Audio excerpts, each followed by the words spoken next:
Hello friends, how are you doing today?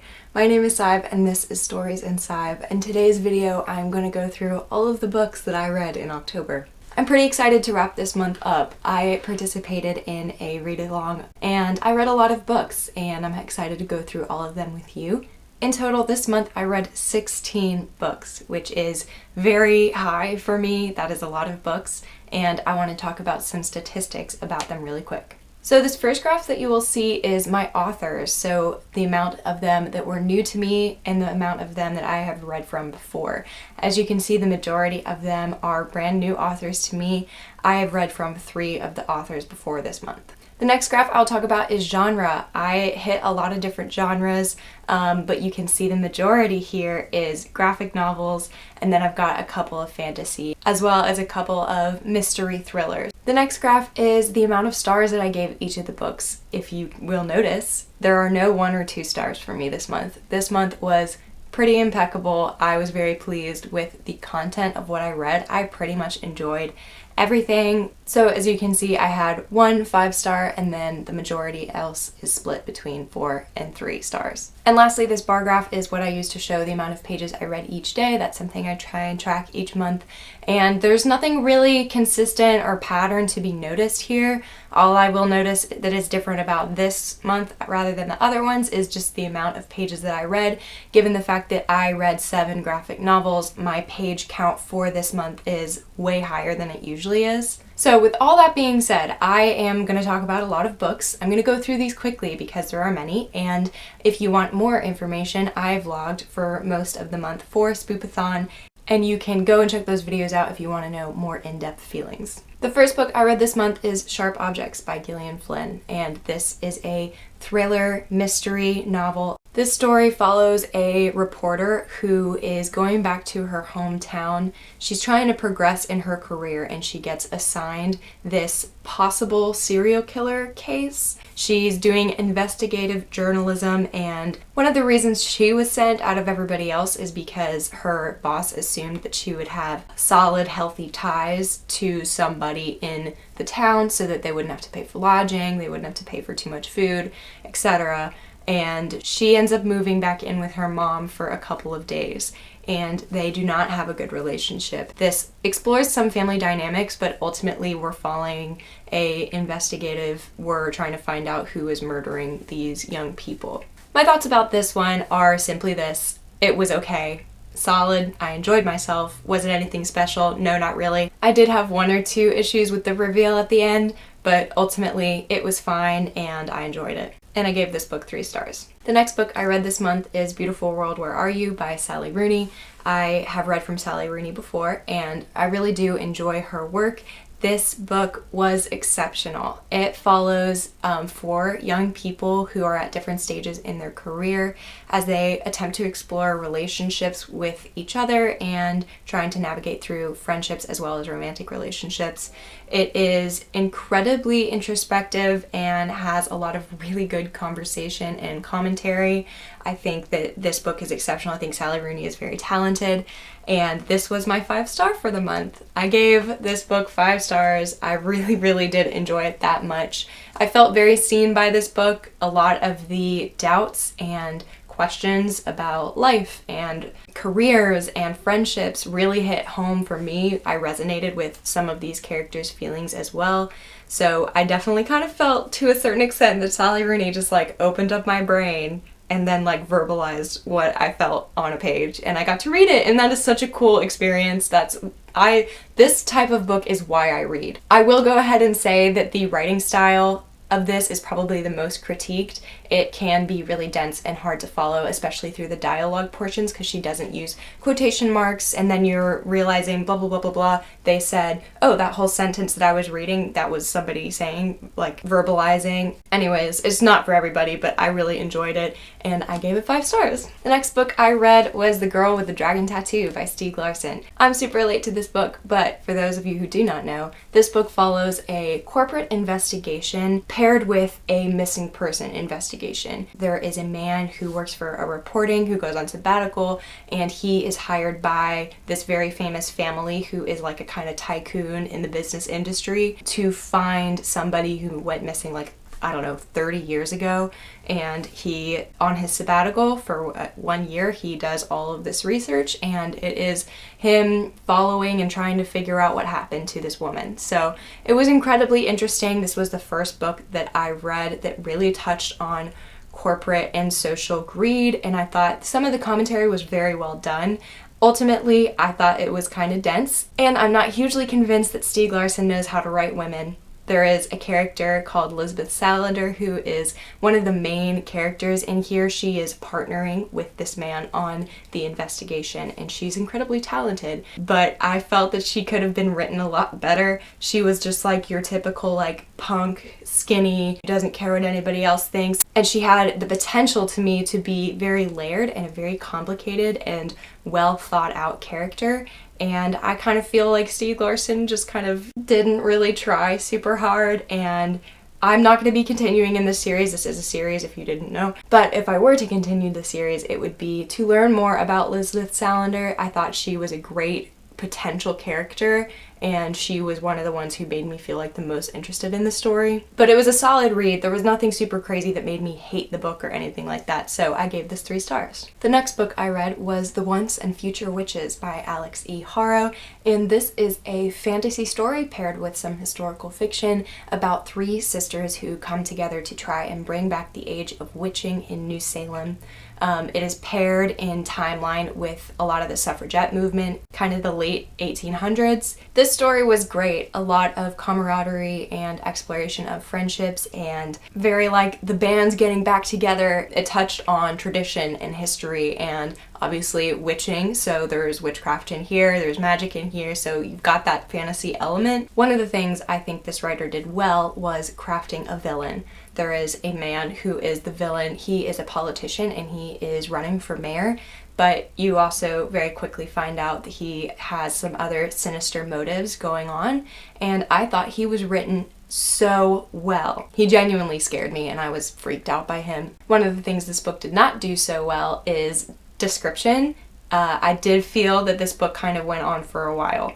I feel like this 530-ish page book could have been like 400 or like 350, but I do respect what the author was trying to do with it, and I thought it was great, so I gave it 3 stars. The next book that I finished was The Hunting Wives by May Cobb, and this story is a thriller mystery story, very suspenseful, about a woman who moves her young family back to a town that she graduated high school from, but it wasn't like her hometown. Like, she moved to that town when she was in 11th grade and went through 11th and 12th grade and graduated. And so there are a couple of women who she comes to know who have been in the town for a very, very long time, and they are called the Hunting Wives. They have a elite and very exclusive socialite women's club where they go skeet shooting and they drink a lot. There is a murder and an entire investigation. This book was so good. The beginning of it I was a little bit suspect because I was kind of wading through a lot of Facebook mom culture to get to the actual good stuff that was in this book. Instead of doing something that I find in some thrillers, which is a formula in which they kind of go through a lot of character development, there's one big reveal at the end.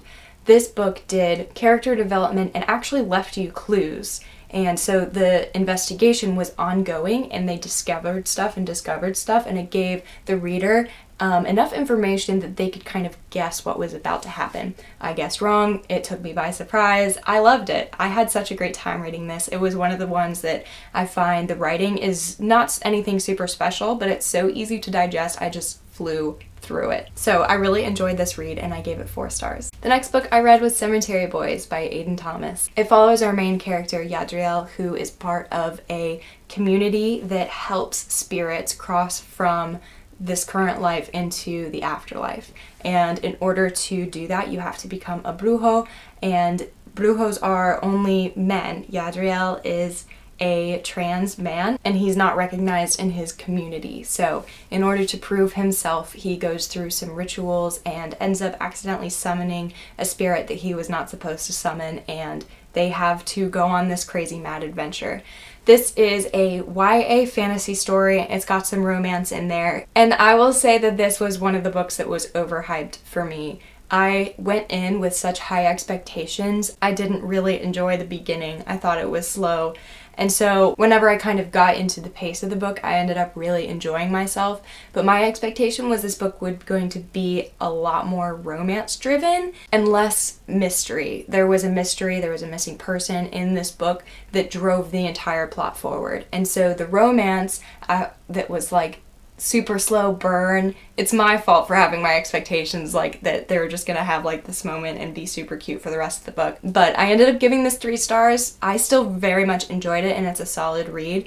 There are a lot of really, really cool moments in this book. It does have that fantasy element. The ending was thrilling. I loved it and I did enjoy it. So 3 stars to Cemetery Boys. The next book I read is Heartstopper by Alice Oseman, and we have now come to my first graphic novel. This story follows 2 young guys in high school and it's a romance. It's super cute. I gave it 4 stars. I can't tell you anything other than that because it's such a quick read and this is the first volume of 4, I believe. So that's it. If that's something you're interested in and you like cute romance graphic novels, you should check this out. Very like cinnamon roll, too pure for this world. You just want to protect Nick and Charlie, like they're just so precious. So I've already have my request on the library. I am going to keep reading these volumes, so super cute. Would recommend, 4 stars. Okay, the next book is another graphic novel. This is Delicates by Brenna Thumler, and this is a story about a young girl who is, I believe, like in the beginning of high school. She has some ghost friends. This kind of hit on a spooky theme that I was trying to get throughout this month of October, and it is the sequel to a graphic novel called Sheets that I read earlier this year. I really enjoyed that, so I was pretty sure I was going to enjoy this, and I did. It was great. It was kind of tough to read at times. I was surprised at how much this pulled on my heartstrings. It didn't really bring anything brand new to the table for me, so I did enjoy it. It was solid, but nothing super special, and I gave this 3 stars. The next book I read in October is Hidden Valley Road, and this is a nonfiction story that follows a family in which 6 out of the 12 children of this family were diagnosed with schizophrenia. And it chronologically tells the story of this family from kind of all the kids' childhoods up into adulthood and into their 60s and 70s, while also pairing a chronicalization of the scientific community's discoveries in regards to schizophrenia and other mental diseases. It was really helpful to have that context, and I think that's one of the things that kind of pushed this book from like a, no, it's okay, to like a, all right, I'm liking this. As much as you can like a book about schizophrenia. This book was really tough to read, but I will say learning about those studies and the discoveries that were being made as these kids grew up and how far that the community has come, the scientific community, and then also just like social acceptance and social awareness of schizophrenia and other mental diseases, that was something that made the book like special for me. So I did enjoy this and I gave it 3 stars. I would recommend this if you are in any way interested in mental diseases or schizophrenia. Okay, the next book we have is another graphic novel. This is Sabrina, the Teenage Witch. This is Something Wicked, and it's the second one in this like little kind of series. I enjoy Sabrina. I feel like she's very iconic, and it was so cute. I mean, it's fantasy. We follow a young witch as she's being trained up. There is a conflict and a bad guy, and it was so cute and fun, and with having an attachment already to Sabrina from watching the Netflix show that came out, I was definitely intrigued. The colors, the aesthetic, the drawings, I mean, the colors is really something that just makes this for me. Those like blues, purples, yellows, and pinks were just like so iconic. Like, look at this. This is just like so iconic to me. So I really did enjoy reading this book, and I thought it was something super cute and fun, and I probably will go ahead and just look and see if I can find the other ones of this at my library. And I gave this 4 stars. Another graphic novel. This is Poe. This is following Edgar Allan Poe's. That is a nice little retelling in graphic novel form of some of his most iconic and also some that I'd never heard of before works. I thought this was great. It was super fun. I know Edgar Allan Poe. This was almost a guarantee that I was gonna like this. And it is perfect for spooky season, and I would recommend picking this up in the fall or winter months if you are at all interested in Edgar Allan Poe and are down for some creepy illustrations. On each of the title pages you can see down here they have content warnings, and this is basically just information for you to know what you're getting into. But if you have read Poe before, you probably already know that his work is not the most wholesome. So again, perfect for spooky season, and I gave this 3 stars. The next book I read is If They Come For Us by Fatima Asghar, and this is a poetry collection. If you know me, you know I don't pick up poetry very often, but I seriously enjoyed this book.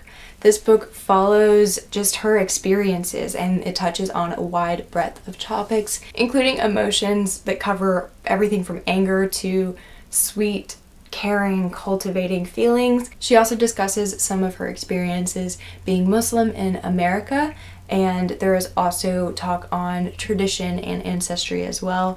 I enjoyed this book so much. This collection is super special. I also enjoyed some of her talks about puberty and growing up as a girl into a woman, and some of those things I resonated with as well. And I just want to read an excerpt from one of her poems called Halal, and it says, "My knees wobble on the edge of what I should be and what I am.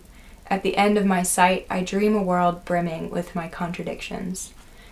I just think it's great. It was really good. I enjoyed myself. I gave this 4 stars. The next book I read is Coraline. We follow Neil Gaiman's very famous story of our young protagonist, Coraline, and she moves into a new home with her family and finds a door on which the other side is a alternate family. She figures out very quickly that something sinister is going on. This is a great spooky read. I love the movie. It was a pretty solid bet that I was gonna like this book as well. So it was great. It served a purpose of kind of freaking me out a little bit. There's some illustrations in here that were definitely very creepy. So I gave this 3 stars. The next book I read is called They Never Learn by Lane Fargo, and this is the last thriller mystery book that I read this month. It follows a professor who is a serial killer. She murders men who are rapists, abusers, and sexual assaulters, and we actually pick up after she's been doing it for like a good couple of years. We also follow another perspective of a young woman who is in college age, and she's just trying to navigate a friendship and a relationship and stuff like that. And so you follow these 2 different point of views, which are both equally interesting, but they weren't like totally obviously related to each other at the beginning. And so I really enjoyed this book because of the multiple twists that kept me absolutely hooked. I ended up really enjoying myself. I read this in less than 24 hours, and I would recommend that you look up the trigger warnings. Obviously, we were dealing with some really heavy content matter, so you should do your own research. But for me, I thought it was great. It was so tough and it made me think, but it was also equally entertaining. So I gave this book 4 stars. The next book I read is Mooncakes by Suzanne Walker, and this is a graphic novel story following a young witch who is being trained in her family's ways. She gets a report that in the woods there is a white wolf, like a werewolf, and she goes to check it out and is reunited, if you will, with her childhood crush. Romance ensues, but there's also an actual plot line where there is a conflict and an antagonist trying to do some sketchy stuff. It was super cute. I liked it. It wasn't anything crazy or like amazing for me, but I did enjoy myself, so I gave it 3 stars. And the last book that I read in October was Batman: The Long Halloween. This is another graphic novel following Batman as he is trying to figure out who this new like serial killer is who keeps killing people on holidays. It was super interesting. I got features of some of my favorite villains from the Batman DC comic stuff. The list included, but is not limited to, Joker, Scarecrow, and Poison Ivy. So I found that this book hit on a nostalgia string for me. I loved Batman when I was in middle school, early high school, and I think that that was one of the things that made my reading experiences so special. And because of that nostalgia factor, I gave this book 4 stars. Alright guys, so that is it. Those are all of the books that I read in October. Thank you so much for joining me. I hope you enjoyed the video. If you like wrap-ups, TBRs, vlogs, and recommendations, feel free to check out my channel. I would love if you would subscribe. I post all kind of bookish content here, so thank you again for watching the video, and I will see you in the next one. Bye.